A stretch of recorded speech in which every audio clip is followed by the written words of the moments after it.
Hello guys, কেমন আছো তোমরা? আজকে তোমাদের দেখাবো আমার ভবিষ্যৎ বউয়ের জন্য যে রুমটা আমি করেছি সেটা ঘুরে ঘুরে দেখাবো।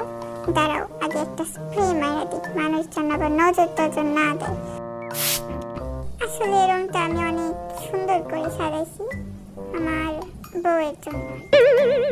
একটা বউ নাই বলে আমি একা একাই গেম খেলি, বউ থাকলে ভালো করে গেম খেলতে পারতাম।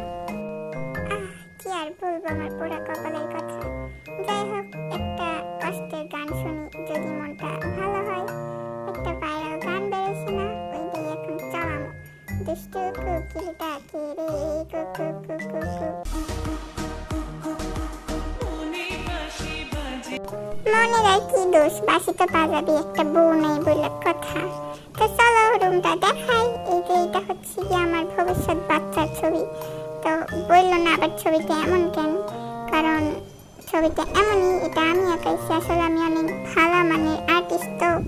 আর এটা হলাম গিয়ে আমি। আবার হাসো কেন? হ্যাঁ, এটা সুন্দর ছবি, হ্যান্ডসাম ছবি।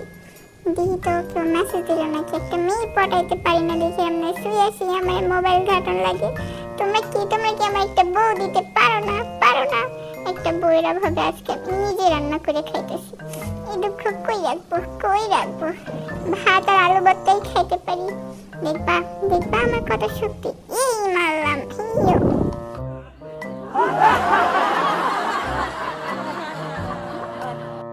আমার রুম কিন্তু এত ছোট না। এই যে দেখো, আমার ভবিষ্যৎ বাচ্চার জন্য আমি টয়স কিনে রাখছি। আর এইটা হলো গিয়া উদ্ভট জঙ্গলি মানুষের ছবি, জানি বাচ্চারা সবকিছু দুষ্টামি না করতে পারে। তো রুমটা অনেক সুন্দর, তাই না বউ? আর আজকের রুম টুরটা এই পর্যন্তই।